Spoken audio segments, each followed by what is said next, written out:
عام عوام کو کتنا ریلیف ملنے جا رہا ہے اس بجٹ کی وجہ سے؟ دیکھیے، سب سے بنیادی بات ہوتی ہے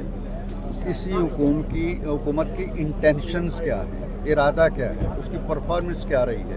اس کا جو ہدف ہے، اہداف ہے، ٹارگٹس ہیں، وہ کیا رہے ہیں۔ میں سمجھتا ہوں کہ جتنی بری اکانومی اس حکومت کو ملی تھی اور جو کہا جا رہا تھا کہ یہ ڈیفالٹ ہونے جا رہے ہیں، دیوالیہ ہونے جا رہے ہیں، IMF ان کو پیسہ نہیں دے گا،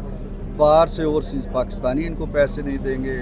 یہ بھوکوں مر جائیں گے، وہ فیز ہم نے گزار دیا، بڑی کامیابی سے گزار دیا، اکانومی بھی سنبھل گئی، ہمارا جو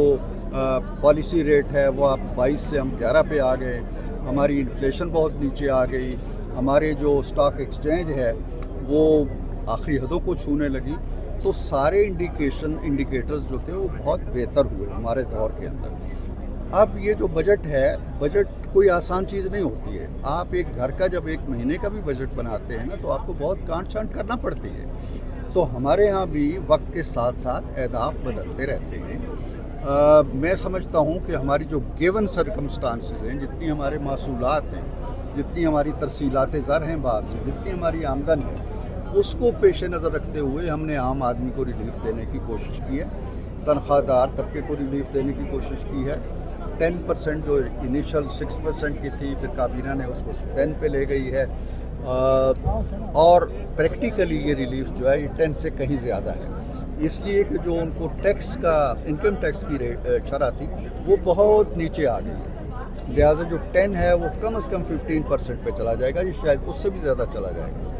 اسی طرح GDP گروتھ کی بڑی کوشش ہو رہی ہے، انفلیشن کو ایک حد کے اندر رکھنے کی کوشش ہو رہی ہے، جو ہمارا کوئی 40% کے قریب طبقہ چلا گیا ہے غربت کی لکیر کے نیچے، اس کو ٹارگٹ کیا گیا ہے۔ روزگار کے مواقع نوجوانوں کے لیے کیسے ملیں، اسپیشل ٹریننگ انسٹیٹیوٹ کھولے جا رہے ہیں۔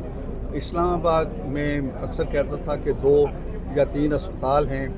غالباً 2 ہی بڑے اسپتال ہیں جو برس سے صدیوں سے چلے آ رہے ہیں۔ اب ایک بہت بڑا جناح میڈیکل کمپلیکس کھل رہا ہے، اس کے علاوہ ایک کینسر ہاسپٹل کھل رہا ہے، تو گروتھ کی طرف جا رہی ہے۔ سب عوام کی فلاح و بہبود کی چیزیں، عوام کی بہتری کی چیزیں ہیں، اور میرا خیال ہے۔ اور پھر ایک چیز آپ صحافی لوگ ہیں، آپ جانتے ہیں کہ یہ پروپوزلز ہیں، ان کا نام ہوتا ہے بجٹ پروپوزلز، تجاویز۔ یہ تجاویز نیشنل اسمبلی میں ڈسکس ہوں گی،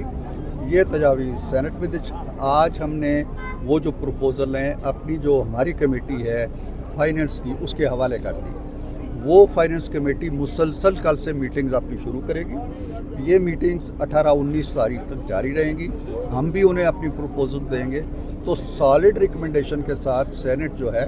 وہ 19 تاریخ کو اپنی تجاویز سینٹ میں جمع کرا دے گی، جو ہم سبمٹ کر دیں گے نیشنل اسمبلی کے اندر۔ سر، دہلی عوام خاص طور پہ